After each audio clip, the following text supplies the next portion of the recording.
mensagens. Eu sou Casa e tem sido muito bom esse tema, tem sido muito edificante, também confrontante, né, em certos aspectos. E hoje nós falaremos também de um tema muito importante, um tema que vai nos confrontar um pouquinho, mas é a palavra de Deus para nós, para que nós também entendamos o benefício de praticarmos o que a gente vai falar. Eu não vou dar spoiler, nós vamos entrar já no tema, mas eu quero que você abra o coração para esse tema, porque esse tema é importantíssimo para que a casa seja construída e moldada. E o Evangelho, de maneira total, fala disso. E nós vamos falar sobre esse tema hoje. Então, fique ligado. Eu quero que você assista esse vídeo comigo.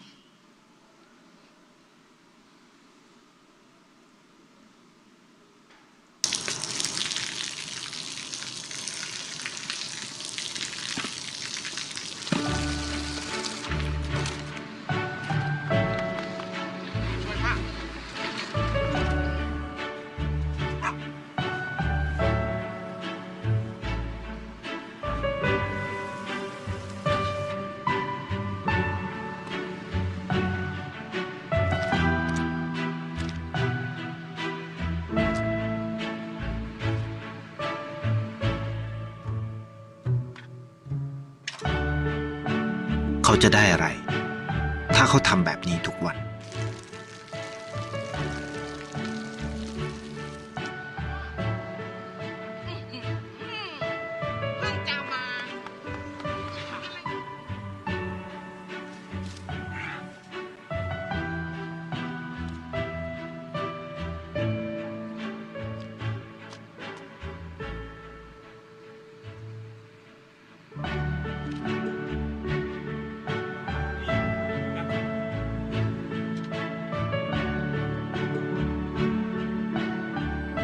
เขาจะไม่ได้อะไรเลยไม่ได้รวยขึ้นไม่ได้ออกทีวีไม่มีใครรู้จักไม่ได้มีชื่อเสียงที่มากขึ้น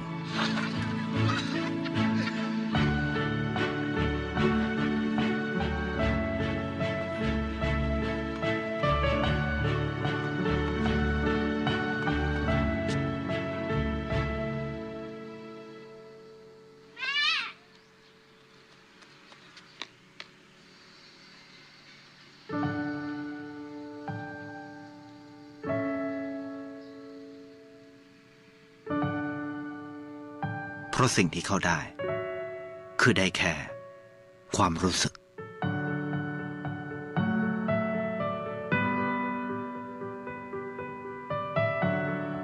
ได้เห็นความสุข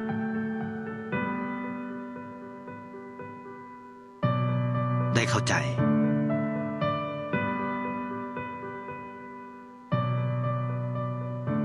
ได้ความรัก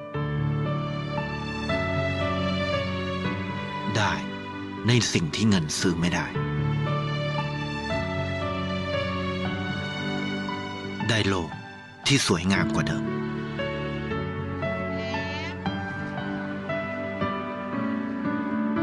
ในชีวิตคุณอะไรคือสิ่งที่คุณต้องการมากที่สุด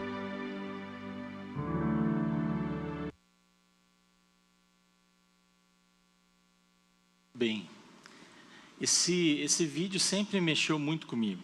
Esse vídeo sempre que eu assisto, eu me sinto aquém, mesmo sendo pastor. Porque você vê como a simplicidade da vida significa muito. E a gente está num mundo tão complexo que a gente acaba não percebendo a riqueza que há na simplicidade. Se você não percebeu, a ideia do vídeo é transmitir essa generosidade que conecta com pessoas, que conecta com a criação, que conecta com aquele que precisa. E às vezes, eu não sei se esse jovem ele é cristão ou não, aparece ele ali, né, fazendo a sua oração, a gente não sabe qual é a sua religião, mas o vídeo faz a gente refletir um pouco. Às vezes, nós como cristãos, talvez não fazemos metade do que esse garoto faz durante a semana. E você vê que ele não está dentro de uma igreja. Ele não está dentro de um ambiente como esse. Ele está no dia a dia na rua, se conectando com pessoas, como eu falei, com o cachorrinho ali, ajudando a pessoa a atravessar a rua e etc. Serve para a gente refletir um pouco como que está a nossa prática daquilo que a gente acredita. Como é que será que está o meu dia a dia no relacionamento com pessoas, com o mundo, com a criação, com a sociedade? A nossa missão como igreja é formar discípulos maduros e capazes de amar a Deus, o próximo e a cidade com excelência. Essa conexão tem tudo a ver, né? A nossa missão tem tudo a ver com amar a Deus acima de todas as coisas e o próximo como a ti mesmo. Ou seja, bíblico. E quando a gente fala de generosidade, não é ter muito primeiro para depois repartir. Você consegue perceber que não é um jovem rico, é uma pessoa simples. É sobre não permitir, muitas vezes, que a nossa condição, ou até uma mentalidade de escassez, nos bloqueie. Nos impeça de ter o coração transformado por meio das nossas atitudes. E generosidade é um tema bíblico, e é por isso que nós vamos falar de generosidade. Existem muitas pessoas que pensam, né? Quando eu tiver, ou quando eu tiver mais, então eu vou ser generoso, então eu vou ser generosa. Mas quando eu tiver mais, ou como eu queria ser rico. Já teve momentos da vida que eu era bastante, eu não vou falar ganancioso, não é essa palavra, mas eu tinha dificuldade, eu não era generoso, eu não era. E quando eu refletia sobre isso, eu falava, poxa vida, como eu preciso aprender mais sobre isso. Como eu preciso entender, e porque eu pensava assim, não, quando o Senhor me dá riqueza, eu quero ser rico para ajudar as pessoas. Eu falava assim, eu orava assim para Deus, eu quero ter dinheiro para poder ajudar. Mas não é sobre eu ter mais para poder ter uma sobra, ou ter o além para eu poder ajudar e alcançar pessoas. Certa vez, Jesus, ele disse assim, o Filho do Homem não tem onde reclinar a sua cabeça. Jesus não tinha muito, mas tudo que ele tinha, ele repartia. Pedro, por exemplo, no livro de Atos, ele entendeu. Quando a pessoa lá, o coxo chega na porta da famosa porta, né, lá em Atos, ele vai falar assim, eu não tenho prata e nem ouro. Em nome de Jesus, levanta e anda. Coração generoso. Porque às vezes a gente não consegue nem orar. E orar por alguém é ser generoso também. Orar por alguém é nos desafiar a se conectar com a dor do outro também. Não é apenas finanças, não é? E sabe, a mentalidade de escassez hoje nesse mundo moderno e agitado, não depende apenas do quanto alguém possui. Ter uma mentalidade de escassez não é ter uma conta negativa no banco. Tem muita gente com posse, mas tem uma mentalidade de escassez, de incredulidade. Não consegue ser generoso mesmo tendo muito, porque é uma prisão. O pensamento assim, ele é contrário à espécie de eu não confio em Deus, eu confio em mim mesmo. Então a escassez, essa mentalidade de escassez, vai tornando a gente prisioneiro da gente mesmo, de nós mesmos. Então é importante a gente falar disso, porque tem gente com pouco e tem coração livre, e tem gente com muito e tem o coração preso. E é por isso que esse tema, ele é bíblico. Quando a minha vida melhorar, pastor, quando sobrar dinheiro, quando eu tiver mais tempo, quando eu tiver mais tranquilo, esquece. Quando que a gente vai estar mais tranquilo nesse mundo? Quando? Quando que a gente vai ter tempo? Quando que a gente vai ter mais dinheiro? Do jeito que a gente sempre quer? Essas coisas não são fáceis, exige de nós prioridade, exige de nós um repensar da nossa vida. O reino de Deus nunca funcionou na lógica humana, e principalmente nunca funcionou na lógica humana da sobra.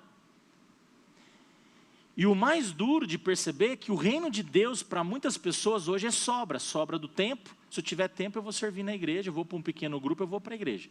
Se eu tiver dinheiro, eu vou contribuir, vou investir em missões, vou ser um dizimista fiel. Ah, se eu tiver... Então a gente deixa sempre o reino para depois. Mentalidade de escassez, o reino não é prioridade. Então não é sobre o quanto você tem no banco, é uma mentalidade de prioridade de vida. Se o reino não for o primeiro, Jesus vai replicar isso em Mateus 6,33. Buscai primeiro o reino de Deus e a sua justiça. Então o evangelho, ele vai nos apontando e nos cercando para uma forma de que não tem para onde a gente correr. Ser cristão é internalizar esse tema de generosidade e, ao mesmo tempo, combater essa prisão de mente chamado escassez, incredulidade, traduzindo para o âmbito mais espiritual e teológico. Certo? Então, é aquela ideia, o reino de Deus nunca funcionou na lógica da sobra. A generosidade não começa na conta bancária. É isso que é importante falar. Ah, se eu tiver, eu vou dar.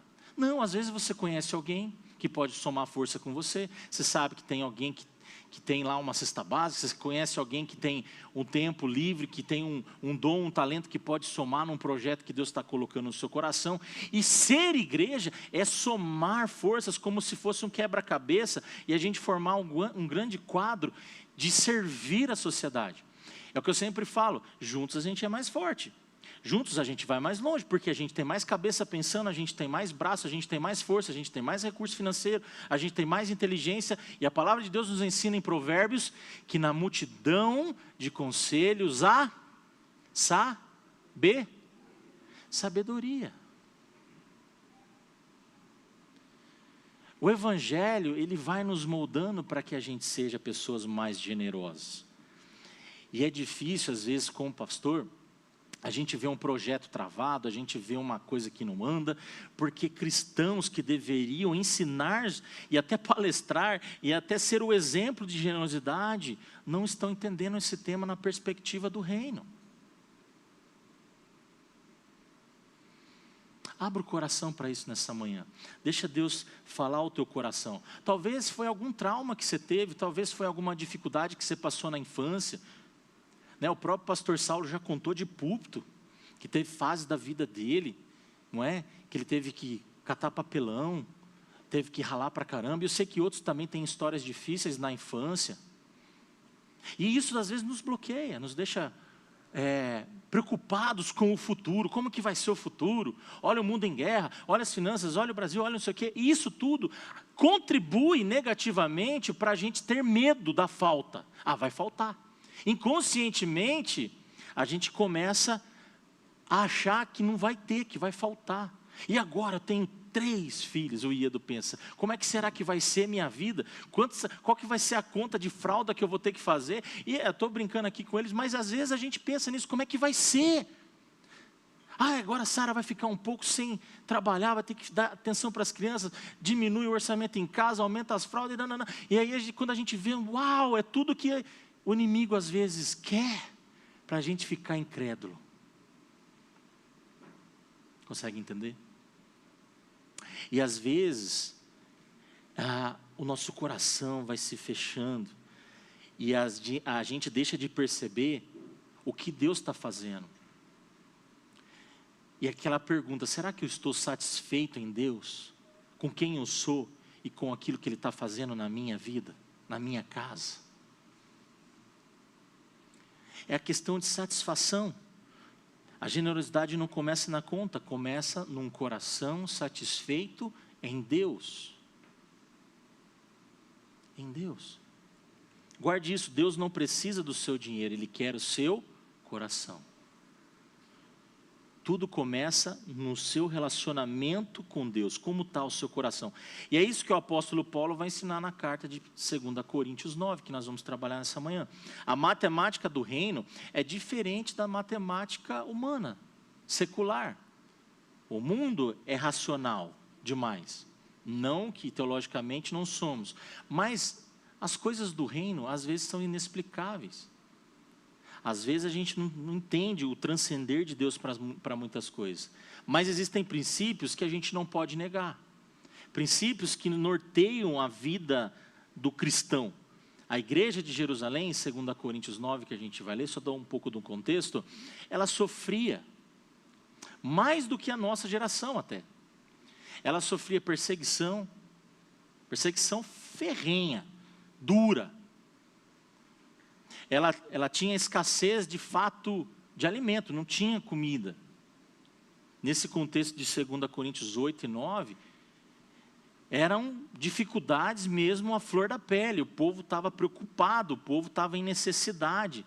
Havia pobreza real. Então Paulo, ele organiza a contribuição entre, não apenas uma igreja, mas entre as igrejas por onde ele passou, tinha contato e plantou, para arrecadar recursos para a obra não parar. E também, obviamente, para cuidar da necessidade daqueles que precisavam. E é por isso que Paulo vai enfatizar isso nessa carta de 2 Coríntios. E o detalhe, né, que Corinto, no caso, era uma cidade rica, portuária, tinha muitas finanças, muita gente inteligente. Era um lugar que valor significava muito. E quando você não tinha, obviamente significava muito também. Quem é o seu Deus para você ficar assim, na pobreza? Os judeus, cristãos convertidos, tinham esse problema. E isso ia gerando uma mentalidade muito negativa, eu diria uma mentalidade de retenção. Que a gente pode traduzir isso por avareza muitas vezes.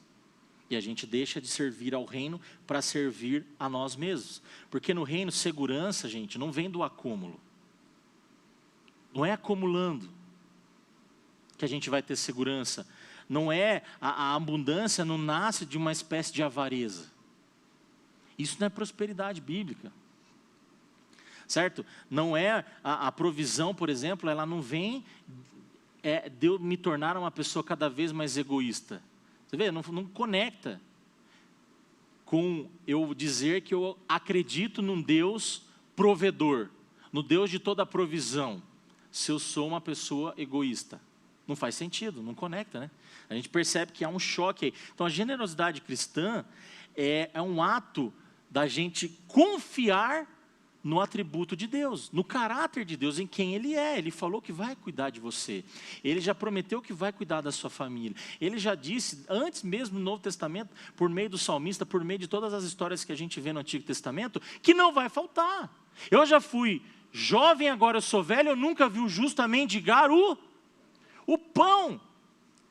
Aí a gente olha para o povo saindo do deserto, né, saindo do Egito, e mesmo no deserto, que é uma simbologia de pobreza, de dificuldade, de luta, o que Deus mandava do céu para o povo? O mar, e tinha os incrédulos, que queriam guardar o maná. Lembra dessa história? E o que acontecia? Apodrecia. Porque não era a ideia acumular. Deus estava ensinando o povo lá atrás a confiar nele. E a gente, 2.500 anos depois, ainda tem dificuldade de entender que Deus cuida de nós, da sua casa, do seu trabalho, do seu casamento, dos seus filhos, de tudo que você tem e é. A gente precisa olhar para todo o Evangelho, é um Deus nos ensinando, confia em mim, confia em mim, confia em mim, confia em mim, confia em mim, confia em mim, e a gente não confia. É preciso a gente abrir o coração, porque é uma questão de fé. Porque se fosse de lógica, a gente já deveria ter entendido. Se fosse por conhecer histórias, a gente já deveria ter entendido. Mas você percebe que há algo em nós que luta contra. Porque, na verdade, o inimigo não quer que o reino de Deus avance. Então, meio que entrelaça uma racionalidade com espiritualidade. É aí que nós chamamos de incredulidade. O pecado não nos deixa refletir de tal forma que a gente aplique esse ensinamento no dia a dia. E aí a gente se bloqueia, a gente se fecha. Ao invés de sermos generosos, a gente passa a ter uma mentalidade de escassez. Inclusive é um tema que os coaches falam muito, mentalidade de escassez, mas é verdade, e eles não estão errados. E na própria palavra de Deus, nós aprendemos que melhor é dar do que receber. Você consegue perceber? Como é bom servir. Esses dias eu estava fazendo a capelania numa empresa e eu falei sobre isso. Gente, serviço pressupõe servir. Se você está trabalhando aqui nessa empresa e não entende que o seu serviço é servir quem está do seu lado, você não está entendendo nada. E é por isso que não há resultado, por isso que não há meta sendo batida, não há qualidade, não há alegria. Por quê? Porque se vocês entenderem que isso aqui é uma competição, empresa nenhuma vai chegar no seu resultado. Serviço é servir. Não é porque você está recebendo um valor em troca da sua hora trabalhada que você deve esquecer que eu estou servindo. Se você entender isso, seu trabalho já vai melhorar aí uns 50%. Porque você está servindo o cliente, você está servindo quem trabalha com você. Você está servindo o outro. Não interessa o que você faz, mas você está servindo. Consegue entender? E isso é um pressuposto quando a gente olha para nós como cristãos, deveria ser mais forte ainda, porque eu estou servindo o meu irmão como se eu estivesse fazendo para Deus, como se eu estivesse fazendo para o próprio Senhor, ao me relacionar com o próximo. Então a generosidade cristã perpassa por eu ter essa consciência do caráter de Deus. Uma casa saudável, trazendo para a série, não é construída apenas com recursos. Não é, porque senão gente com muito dinheiro já estava feliz, e não é verdade, não é? Tem muitos milionários e gente rica, com muita posse, que é oco por dentro, que é vazio. Porque não é sobre dinheiro que se constrói uma casa saudável. Não é apenas, a gente precisa obviamente, porque precisamos levar alimento, precisamos pagar as nossas contas, precisamos fazer um agrado às vezes para um, para o outro, para o esposo, para a esposa, fazer uma viagem, tirar umas férias, tudo claro que é importante, não estamos dizendo que não é, mas não é só disso, não é só disso, ela é construída com corações rendidos a Deus, confiando em quem Ele é uma rendição, é você abaixar a guarda e falar, Senhor, é o Senhor que cuida da minha casa, o Senhor tem dado tudo que eu tenho, o Senhor tem me dado saúde, o Senhor tem me dado inteligência, o Senhor tem me dado oportunidade de estudar, de fazer um bom network, de poder conversar com pessoas que eu nunca vi na vida, o Senhor tem me dado oportunidades para eu crescer.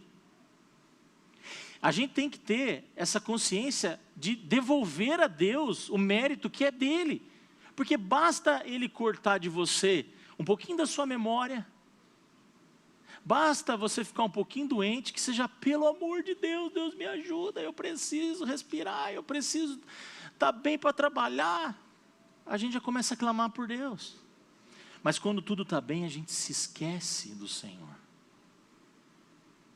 Infelizmente, é falta de coração rendido a Deus. E aí a gente começa a ficar com medo. A gente começa a deixar a incredulidade tomar conta. E a gente já não está mais disposto a confiar como antes.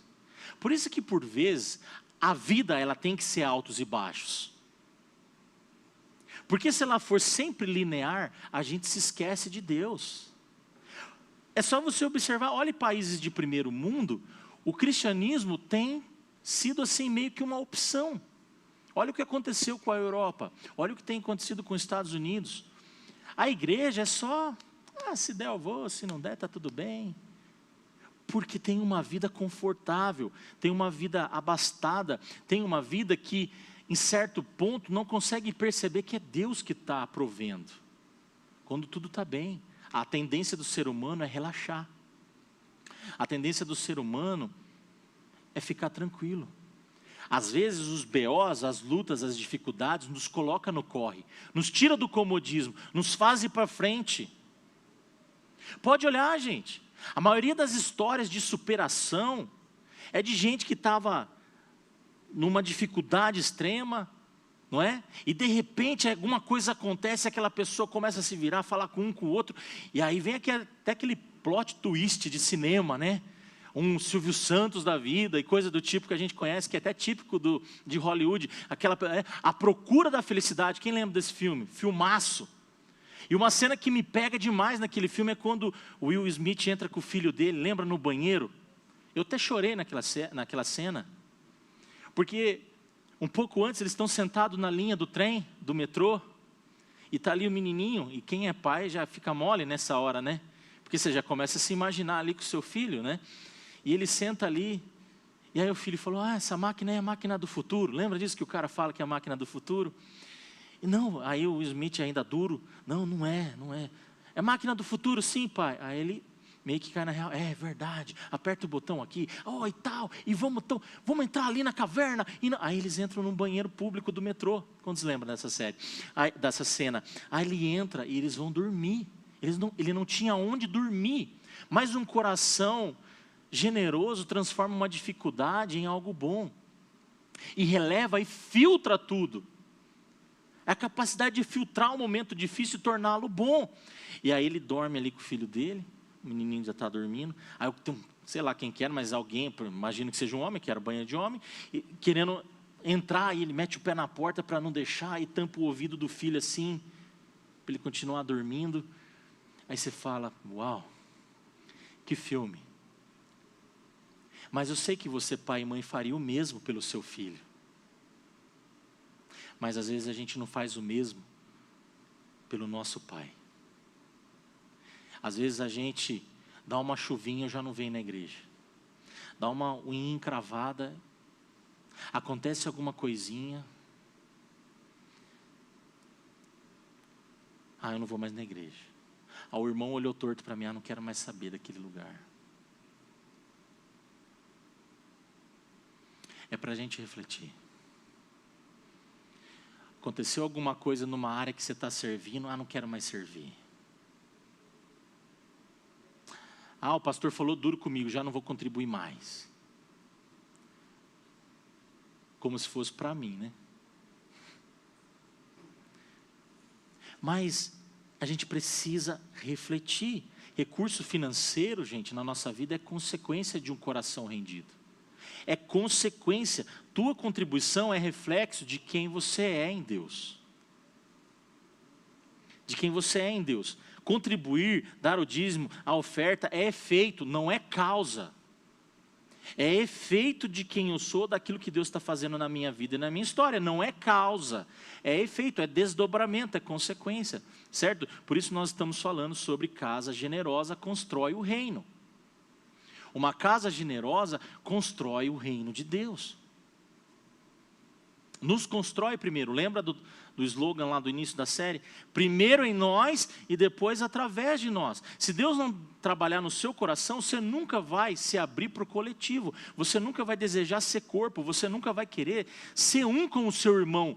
Porque você não enxerga a igreja, no caso, o movimento, como família ainda para você.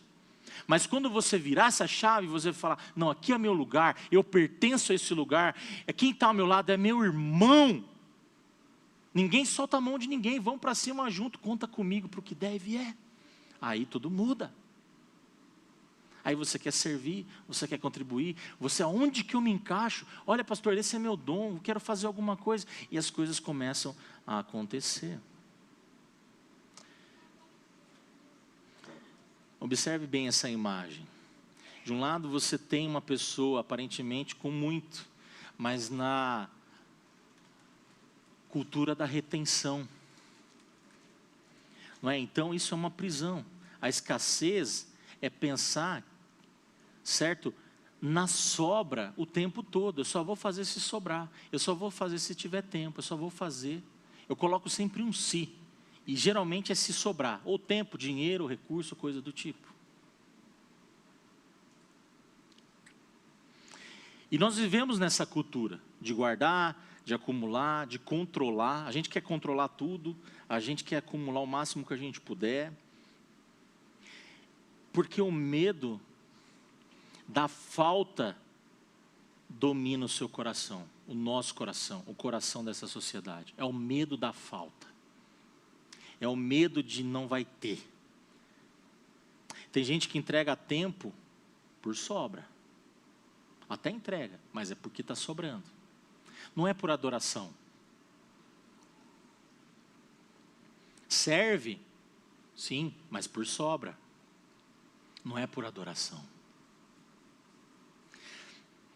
Contribui até, mas o que sobra, e não porque está com o coração em Deus, Senhor, aqui está, é minha adoração.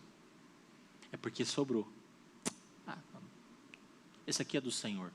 Lembra quando a gente era adolescente, tomava um gole de refri e largava, esse aqui é para o santo, né? A gente até brincava, né? Será que a gente não está sendo assim agora com Deus, na nossa vida adulta, dizendo que é cristão? A gente até ama o irmão, porque sobrou tempo.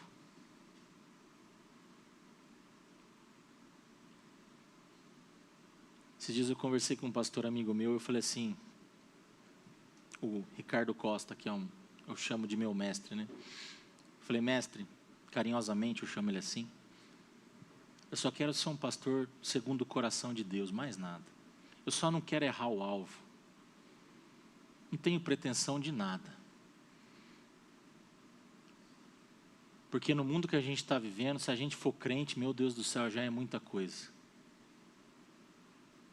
A gente está muito aquém, gente, dos nossos pais, dos nossos avós. Quanto mais da palavra de Deus, a gente está muito aquém.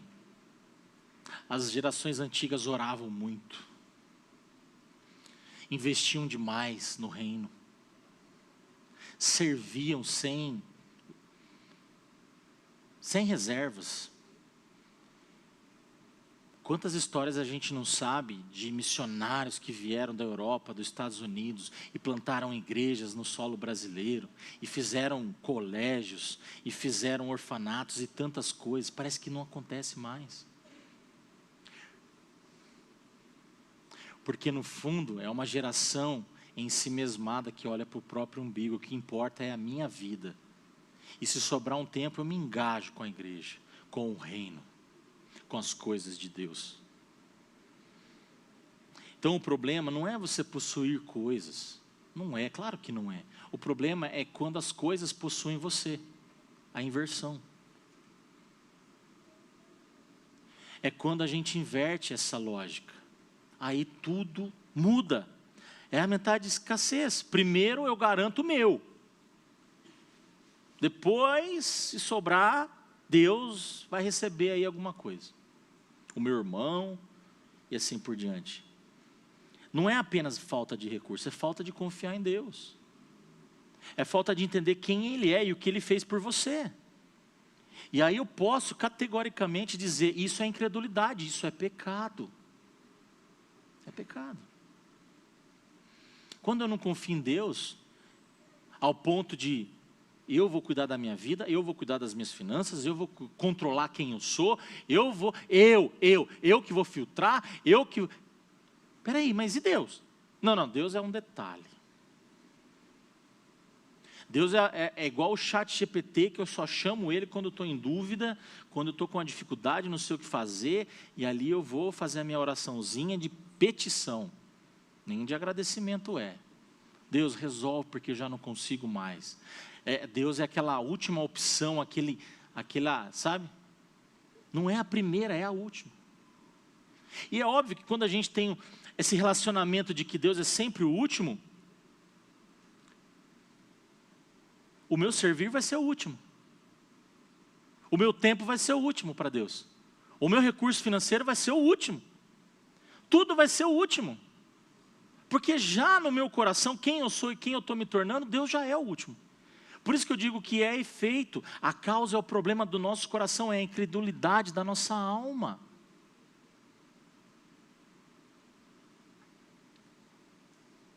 Então esse medo, essa incredulidade gera a retenção. E a gente tem medo de se abrir, de se conectar. Isso vai endurecendo pessoas, isso vai endurecendo o nosso coração.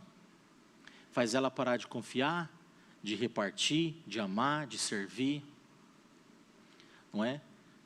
O medo escraviza pessoas. O medo da falta escraviza pessoas. Então, mão fechada não perde apenas a capacidade de você dar, de você doar, mas de confiar em quem Deus é. Então, por isso que a gente vê o Evangelho como um todo, nos ensinando a depender de Deus, e não daquilo que nós podemos fazer, mas por aquilo que Deus já fez por nós. E isso, gente, é espiritual demais. Vamos ler. 2 Coríntios 9. Lembrem-se, Paulo está falando com cristãos, por isso ele vai falar, olha, lembrem-se, quem lança apenas algumas sementes, obtém uma colheita pequena. Até aí tudo lógico, não é? Mas, quem semeia com fartura, obtém uma colheita farta. E aqui é o grande princípio, eu anotei ali em amarelo. O grande princípio, a generosidade produz fruto. A generosidade faz as coisas acontecerem. A matemática do reino é diferente, como eu falei. Olha só aqui, ó. Primeira coisa que eu quero que a gente pense, ó, quem lança apenas algumas sementes. Então a gente vê um princípio bíblico da semeadura. Eu estou, que ali a palavra no grego, né, feidômenos, né, é a avareza, como eu coloquei ali, retenção. É como se eu tivesse as sementes no bolso, e eu estou vendo os buracos ali que já foram feitos, e aí eu, não vou, aqui esse buraco não, não, aqui também não, e eu vou embora com o bolso cheio de sementes. O que vai acontecer com essas sementes? Primeiro, obviamente não vai dar fruto, ela vai estragar, vai morrer, vai apodrecer. Agora, se eu pego essas sementes e eu vou abençoar a minha casa, o meu trabalho, a minha igreja, o meu irmão de sangue, o meu amigo. Na hora você não vê o fruto. Você não vê, mas com o passar do tempo começa a crescer. Começa a crescer e passa o tempo. E você rega, e você mantém uma relação. E você continua cuidando da sua casa. Você continua cuidando do seu trabalho, da sua empresa, da tua igreja. Vai crescer e vai dar fruto. Só que a gente não quer viver, a gente não tem paciência. A gente não vive o processo. Lembra quando eu falei de viver o processo? A semente lá precisa morrer para nascer uma planta, para nascer algo que gere fruto. Como a gente precisa aprender disso, gente? Por isso quem semeia pouco vai colher pouco. Ali eu anotei, ó, Paulo não está falando apenas de quantidade de semente, mas de postura do coração. É uma postura, é um jeito de viver, certo? Não está falando de enriquecimento, enriquecimento pessoal. Está falando de uma igreja que precisava do irmão ter a consciência de que o reino precisa avançar, de que pessoas precisavam ser cuidadas em suas necessidades. Como C.S. Lewis que ele fala, tem uma frase, não é eu pensar menos de mim mesmo, é eu pensar menos em mim. Não é eu me fazer de vítima, coitadinho. É eu pensar mais no próximo. É eu pensar mais na minha casa. Por isso que eu falo, quando a pessoa casa, vira uma chave. E quando a pessoa tem filho, vira outra chave. A gente vai ficando cada vez menos se apegado a eu, no meu próprio ego. Eu começo a olhar para o meu cônjuge, para os meus filhos, e eu falo, poxa, eu não vivo mais para mim, eu vivo por eles. O meu suor, o meu trabalho, a minha oração, a minha vida, a minha saúde é para eles. Quem é pai entende o que eu estou dizendo. A gente, como a minha avó dizia, a gente faz das tripas, né, o coração, ela falava assim, faz das tripas o coração. E é verdade, a gente se doa. Mas por que com o corpo de Cristo a gente não faz isso? Por que com as coisas de Deus a gente também não faz isso? É para a gente pensar, certo? E é isso que Paulo está relembrando a esses cristãos. Lembre-se, presta atenção, pensa nisso. Aí chega a segunda parte. Agora, quem semeia com fartura, com abundância, obtém uma colheita farta, certo? Corações fechados vai produzir vida fechada. Então, generosidade, ela vai revelando alguém que de fato acredita em Deus. E isso é evangelho. Eu confio. Por quê? Porque Deus também semeou. E se a gente entender, Ele semeou tudo que Ele tinha para gerar frutos, que somos nós. E aí, como cristãos, a gente não entende isso. O reino funciona por semeadura, isso é importante. Generosidade, gente, não é perda. Isso, para o mundo, sim. Para nós que somos salvos, generosidade é um plantio espiritual. Eu estou cuidando e amando as coisas de Deus no meu próximo. Eu quero, conscientemente, que o reino avance. Só que existe algo curioso, né? A semente precisa sair da sua mão. E precisa ir para o solo, antes de se tornar fruto. E é aí que exige fé. É aí que exige a gente confiar. É uma confiança prática. Generosidade é uma confiança prática no Evangelho. É o confiar de fato em Deus. E isso não tem nada a ver com lógica humana. É aqui que entra a fé. Você vai confiar que Deus vai fazer aquela tua semente virar um fruto. É sobre isso. Certo? Porque você entrega acreditando que Deus é capaz de fazer aquilo acontecer. É como se você estivesse pensando, Pai, eu confio em Ti. Eu confio em Ti. Certo? E aí tem o versículo 7. Cada um deve decidir no seu coração quanto dá.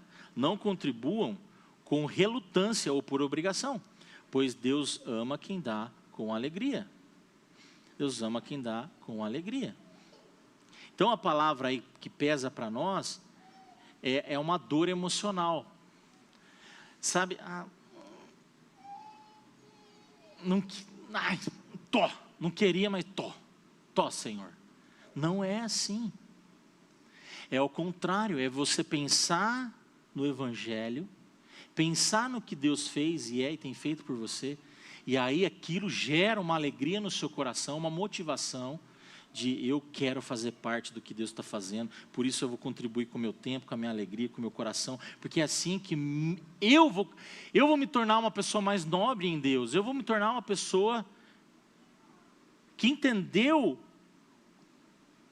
que não é a obrigação que me molda, não é dessa maneira que deve ser as coisas, mas é voluntariamente, é com alegria, que é o que ele fala na sequência, pois Deus ama quem dá com alegria, a generosidade voluntária. É preciso falar desse tema, porque pessoas ensinam de forma muito errada, certo? Não é o valor é consequência. A verdade é Deus medindo como está o seu coração. É uma forma de Deus medir o seu coração. É uma forma de você ter uma medição, é um medidor, é um indicador. Como que está o meu coração? É medido pelo quanto você se conecta com o reino, com as coisas de Deus. Olha só, aqui é interessantíssimo. Deus é capaz, tem uma outra versão que vai falar que Ele é poderoso. Deus é capaz de lhes conceder todo tipo de bênção. Gente, olha isso aqui é bênção. Isso aqui é graça. Mas só vai viver isso quem entender os outros versículos. Deus é capaz de lhes conceder todo tipo de bênção. Então aqui você pode colocar tudo. Todo tipo de bênção, para que em todo tempo vocês tenham tudo que precisam. E muito mais ainda. Acho que aqui já estava bom, tudo que precisam. Mas Paulo ainda vai além. E ainda muito mais. Para quê? Para você repartir com os outros. Olha como é bom entendermos esse tema à luz da teologia, à luz do Evangelho. Generosidade deveria ser algo que regesse, né, todos os nossos corações. Todo mundo deveria ser generoso. E aqui eu abro um parênteses. Não é assim que acontece. E sabe qual é a tristeza? E isso é um dado geral, de todas as igrejas, eu não estou falando só da Movimento. 20% só das pessoas que se engajam com vida financeira na igreja. 20%. Sabia disso? Geral. Eu converso com um pastor aqui, com outro ali, tal. Todos os lugares são assim. E isso é triste, porque no fundo, a incredulidade do coração está reinando. É triste, mas que Deus fale ao seu coração para você entender. Deus é poderoso para fazer. Para mudar a tua história, para mudar o teu coração, para mudar a tua vida. Eu não sei o que você está vivendo, mas Ele é poderoso. O texto está falando. Não sou eu que estou falando. O texto está dizendo, Deus é capaz de lhes conceder todo tipo de bênção. Olha aqui, ó. Ele é capaz, Ele é poderoso. Não é você que sustenta a obra, é Deus que sustenta você. E por meio de você, como a gente diz, né, sendo aquele canal de bênção, a gente abençoa outras pessoas. Olha ali. Eu quero que você preste atenção nisso que eu acabei de ler, né? Todo tipo, todo tempo, tudo que precisam e muito mais para repartir. Você vê que uma coisa puxa a outra. Gente generosa está sempre conectando com pessoas, porque a generosidade, inclusive, abre portas. Portas para você falar mais do Evangelho, portas para você amar mais o outro. As pessoas, isso é a realidade, as pessoas vão ouvir o que você fala, vão ver o que você está fazendo, mas aquilo que você de fato faz por elas no momento de necessidade, essa pessoa nunca mais vai esquecer. Agora pensa na missão, nós como cristãos, a gente alcançar a dor da pessoa, seja financeira, seja espiritual, seja emocional. Você sabe que alguém está ruim, e você alcança, fazendo algo na prática, por alguém, essa pessoa nunca mais vai esquecer de você.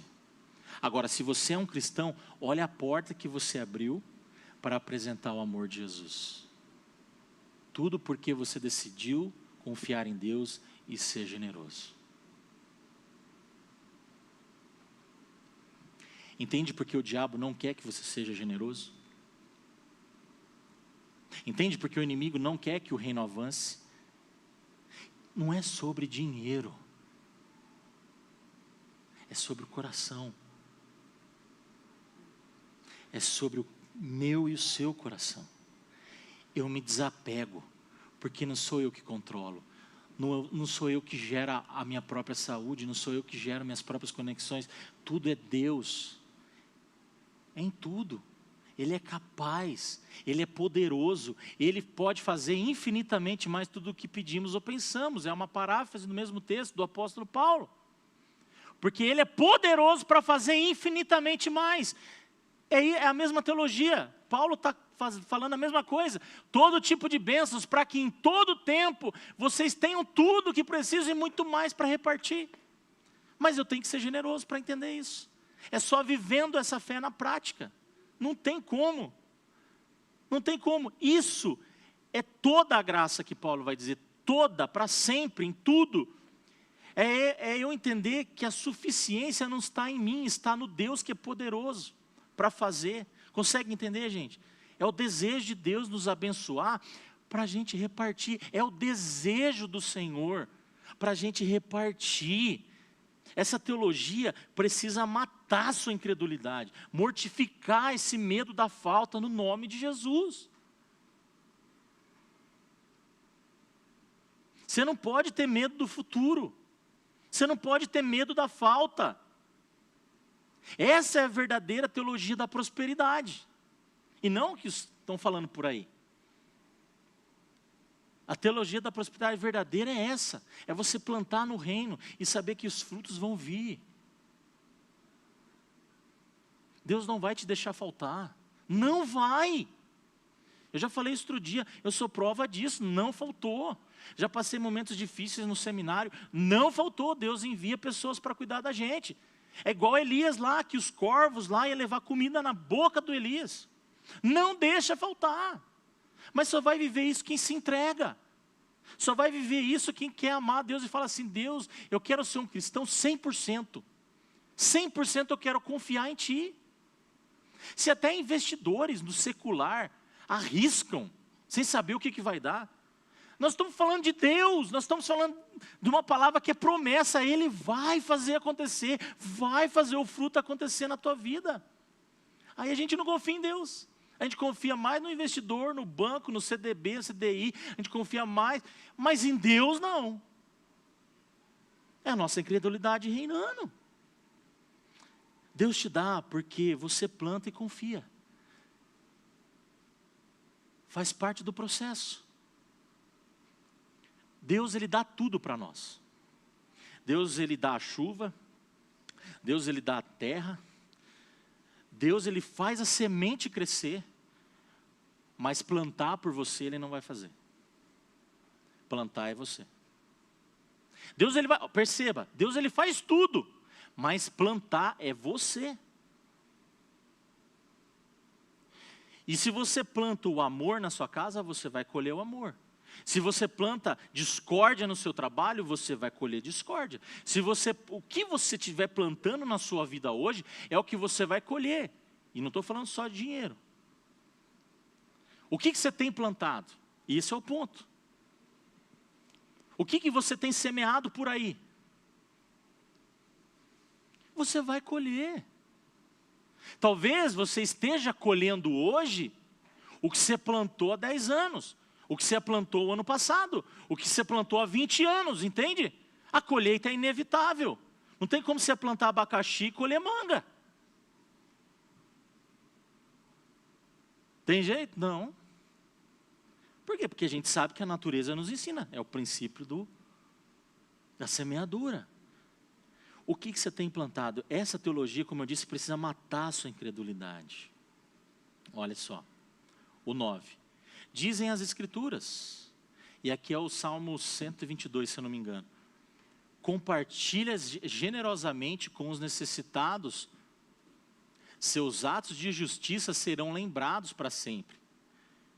Pois é Deus quem supre, ainda é Deus que te dá a semente.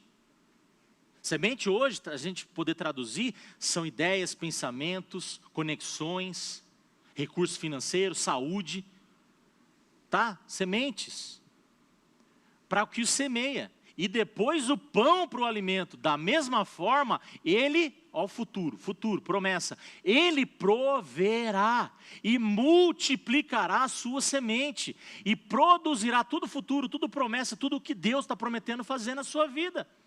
E produzirá por meio de vocês frutos de justiça. A gente não está colhendo muita coisa porque a gente não está confiando em quem Deus é. A gente precisa confiar mais em Deus. Mas sabe o que acontece? A gente confia mais no MBA que a gente fez. A gente confia mais porque a gente tem um inglês. A gente confia mais no nosso taco, como a gente diz, porque eu fiz uma segunda graduação. Porque eu tenho um network diferenciado, porque eu trabalho na instituição tal, porque eu tenho carro X, porque eu não sei o quê. Gente, isso é pequeno demais.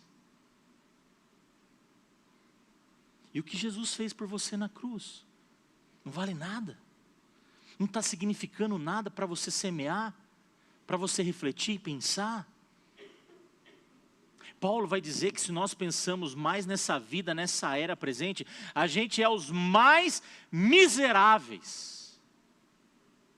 O mesmo Paulo. A gente precisa pensar nas coisas do céu. Olha só, é Deus quem supre. Ele é o protagonista da história, entende? Ele é o protagonista da tua vida. É Ele que faz, Ele supre, Ele provê. A generosidade cristã não nasce de riqueza, nasce de confiança. Confiança em quem Deus é. E como eu falei, né? Ele proverá, multiplicará, produzirá. É sempre Ele. Você está vendo? Não é eu. A gente é muito eu. Egocentricamente, é sempre eu posso. Olha o que eu fiz. Você já percebeu quando você vai conversar com alguém, a pessoa quer falar dela para você? E aí a pessoa, não, mas sabe, eu fiz isso também, eu não sei o quê. Mas peraí, a pessoa não está querendo saber de você, ela está querendo abrir o coração e falar dela. Mas a gente está tão ensimesmado que eu só quero falar de quem eu sou, o que eu fiz, o que eu posso. É um sinal de que a gente está muito ensimesmado. A nossa vida, gente, é para a glória do Senhor. A nossa vida é para que Ele seja glorificado. Ele nos deu ar, Ele nos deu tudo, para Ele mesmo ser glorificado, porque dEle, por Ele e para Ele são todas as coisas. Inclusive eu, o meu ar que eu sou, o que eu tenho, tudo é dEle, tudo é para Ele. Eu quero viver para a glória dEle. Eu quero levantar de manhã para adorar Ele, porque Ele me deu vida. Eu quero agradecer porque Ele me deu um filho com saúde. Eu quero louvar o Senhor, porque mesmo nos trancos e barrancos, às vezes, não estou dizendo o tempo todo, meu casamento está bem. Todo mundo tem o seu momento de dificuldade. Estou mentindo, gente? Estava falando com a Vanessa agora. Sabe por que casamentos não dão certo? Porque às vezes se a gente não consegue abrir o nosso coração para o nosso cônjuge, a gente vai conseguir abrir para quem? Então você, mulher, aguenta o tranco aí do seu marido às vezes. E marido a mesma coisa, aguenta a sua mulher falar aí, não aguenta, tem que aguentar. Você casou, você é a válvula de escape um do outro aí, aguenta em nome de Jesus. Não está aguentando, aí chama nós, a gente vai tomar um café, vai fazer outra coisa, porque também é uma outra alternativa. Às vezes, também precisamos abrir com amigos, com irmãos na fé. Né? Temos os projetos agora com as mulheres, com os homens. Para isso também. Todo mundo precisa de uma válvula de escape, mas o que eu estou querendo dizer? Os casais precisam se aguentar. Tem que ter esse pressuposto, não, eu sou o porto seguro dele e ele o meu.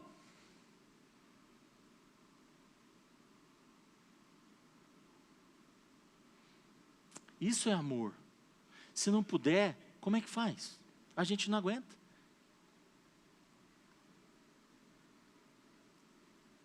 Em tudo, vocês serão enriquecidos.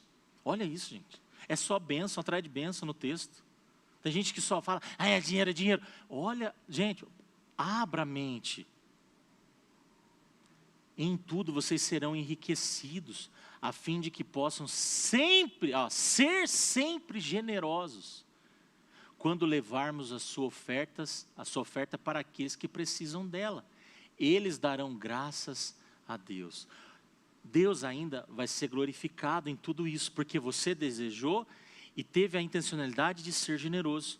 Pessoas lá na frente glorificarão a Deus porque você lançou semente, porque você investiu, porque você pegou seu carro, deu carona para alguém, porque você não falou nada para ninguém, mas viu que fulano estava precisando, foi lá, pegou uma cesta básica, pôs no carro e entregou.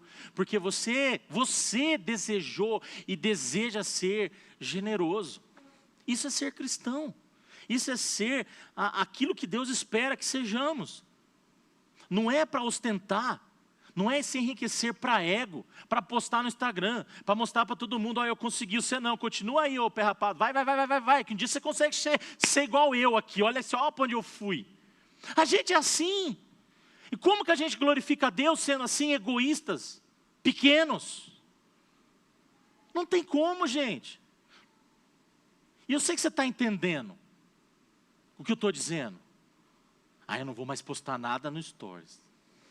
Não posso ir para a praia. Não estou falando nada disso, eu sei que você entendeu. Mas é a motivação por trás. A motivação, como que está o seu coração? É sobre repartir. O tema central é uma graça recebida que produz essa generosidade. Primeiro Deus em nós e depois através de nós. É uma generosidade que transborda. E, irmão, se você entender isso, se você entender, ou melhor, se você não entender isso, como que você quer ser cristão? É dura a gente refletir sobre isso. Mas a base do Evangelho é um Cristo que foi entregue por nós. A base de tudo.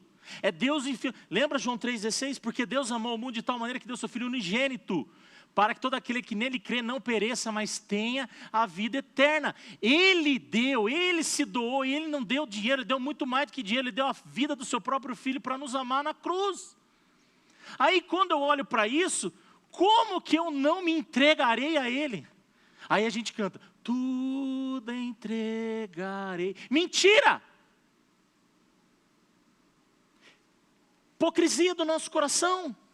tudo entregarei. Mentira! A gente precisa se converter. Todo dia é uma conversão nova do nosso coração. Aí a gente não faz o nosso devocional. A gente pensa 2 ou 3 vezes para ir numa reunião de oração.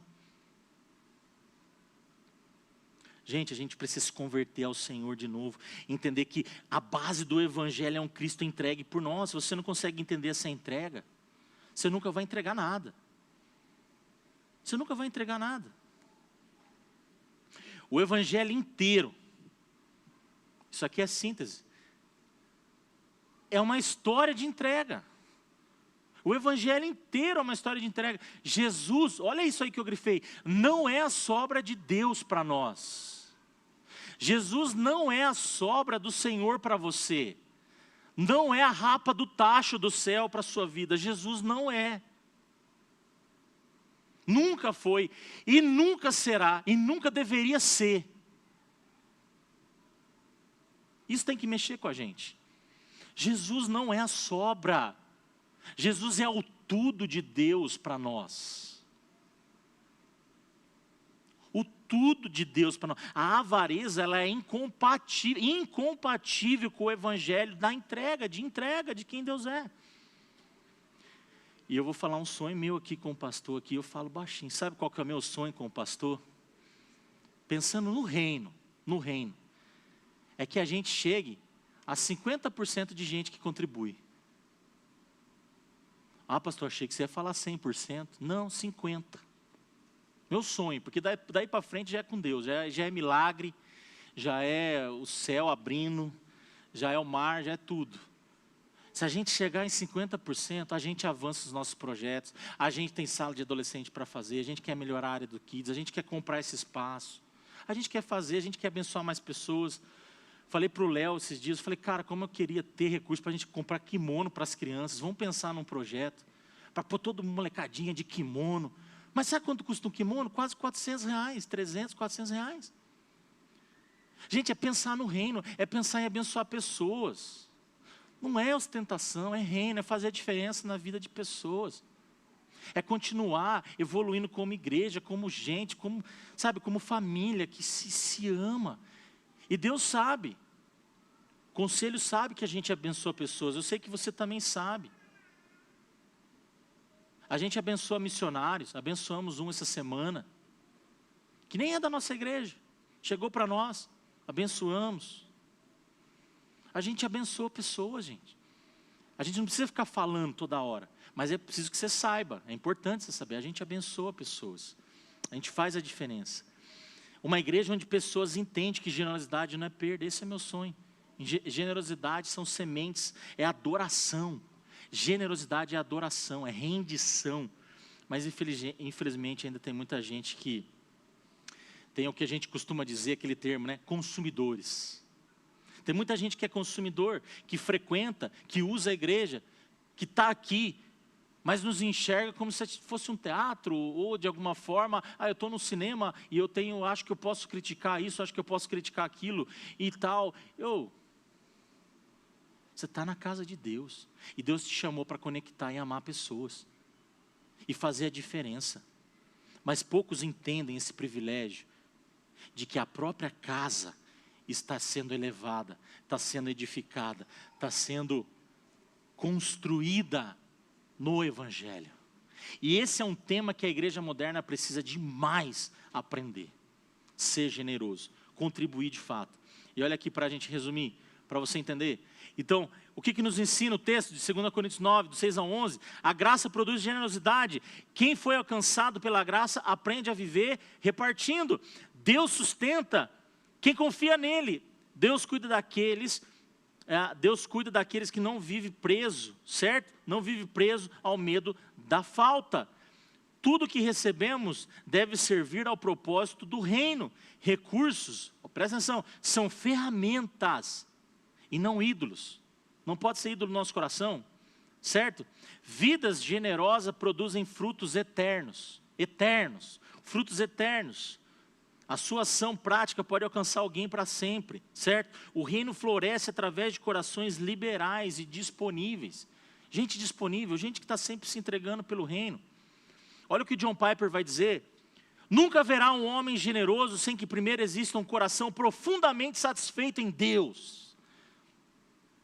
Uau! Começa com o nosso coração em Deus. Você nunca vai ser generoso de verdade se o seu coração não está satisfeito em Deus. Eu sei quem Ele é. Eu sei que o meu Redentor vive. Eu sei quem Ele é. E nele confiarei. E nele eu vou confiar. É uma convicção gerada pela fé. O próprio Francis Bacon, que foi um filósofo da época, ele vai falar isso. O dinheiro, ele é um péssimo patrão. Mas ele é um bom servo. Ele é um terrível senhor. Certo? E aqui para a gente refletir. A gente já está finalizando. Você confia mais no saldo da sua conta ou na sua fidelidade em Deus?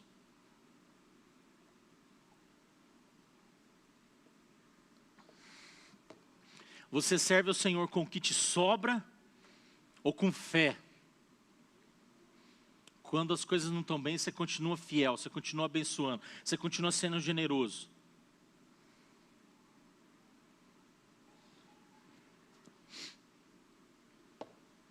É para você pensar. Sua segurança está no reino ou no Excel? Está entendendo? Nas suas planilhas, no seu controle. Será que a sua ansiedade não revela incredulidade disfarçada de prudência? Não, veja bem, pastor, estou sendo cauteloso. Mas o reino continua sendo o último. Pensa nisso. Incredulidade do coração. Contribuição é adoração, gente. Contribuição é elemento de culto. É adoração para você ou é perda? E uma terceira coisa. Se todos contribuíssem como você, a missão avança ou para?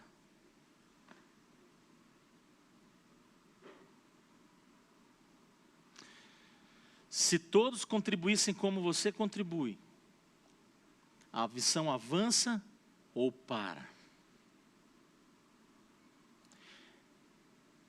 Porque, gente, vamos ser sinceros, é fácil consumir quanto o outro está bancando. É fácil ser igreja quando os outros estão fazendo. É fácil. Isso aí é comunismo, inclusive, né? Aí é fácil. Tem alguém bancando, vou trabalhar para quê? Gente, o Evangelho nos molda o nosso caráter, faz nos olhar para Cristo, faz entender que Jesus doou todo o seu sangue por nós. Não foi nem 10% de quem Ele era, Ele não doou apenas a mão dEle, Ele se entregou por completo, como ovelha muda, ainda não reclamou não. Por cada um de nós. Sabe, eu quero que você entendesse que é palavra de Deus para o seu coração. Porque o Senhor quer construir casa em você. E a generosidade é um grande pilar para que você se torne um crente melhor. Para que você seja uma pessoa mais nobre, que faça a diferença, para a glória do Senhor. Olha isso. Só quem entende o Evangelho e o Cristo crucificado, aprende que generosidade é resposta e não obrigação. Cruz não combina com uma vida de egoísmo. Aprenda a ser generoso em nome de Jesus. Vamos orar. Abaixe sua cabeça. Sabe, igreja, projetos, missões, famílias restauradas, existem porque pessoas decidiram confiar em Deus mais do que o medo. Alguém pensou em nós. E eu sempre falo isso, nós estamos aqui para pensar não apenas em nós, mas na próxima geração e naqueles que não estão aqui hoje do nosso lado. Mas a gente precisa entender. Talvez o problema nem seja o dinheiro. É o seu coração, é como está a tua vida, como está a sua história. Seja a incredulidade. Talvez o problema é o medo. O medo de faltar, o medo de perder, o medo de renunciar. Mas que Deus trabalhe no seu coração. Que Deus possa moldar quem você é, Deus está te chamando para viver de forma diferente hoje. Com um coração livre, com uma mentalidade liberta de toda a escassez. É viver por fé. Deus querido, nós nos conectamos com quem o Senhor é, um Deus provedor. E nós queremos, como igreja nessa hora, te pedir perdão por muitas vezes achar que é a gente que está no controle. Não confiar em quem o Senhor é, em quem o Senhor tem sido, o Senhor da nossa história, aquele que tem cuidado da nossa casa, tem nos dado saúde, provisão, amigos, trabalho. E mesmo em fases difíceis, o Senhor nos mantém de pé. Mesmo em fases desafiadoras, o Senhor não nos deixa faltar o pão. Pessoas para nos animar, para nos abraçar, para dizer que está ali, para nos apoiar. Isso é graça do Senhor, mas às vezes a gente não vê, e por isso nós te pedimos perdão, Senhor. Perdão pela nossa incredulidade. Perdão pelo que às vezes a gente tem medo de faltar. Perdão porque às vezes a gente está mais preocupado com o nosso conforto, se poderemos fazer uma viagem ou não, se podemos trocar de casa, de carro ou não, do que com o reino. Nos perdoa, Senhor. Nos perdoa, Jesus. Nos perdoa porque o reino do céu não é deste mundo. Nos perdoa porque o Senhor nos chamou para te representar, para te adorar, para que por meio de nós pessoas sejam alcançadas com o nosso tempo, com o nosso recurso, com a nossa vida, com o nosso talento, com quem nós somos.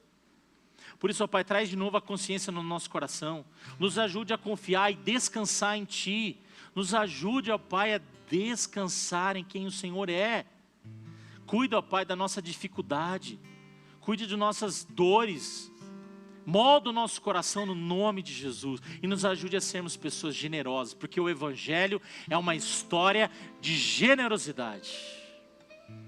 De um Cristo crucificado, sem reservas. Por amor a nós. Nós te pedimos perdão e pedimos a Tua graça sobre nós. No nome de Jesus que oramos. Amém. Amém.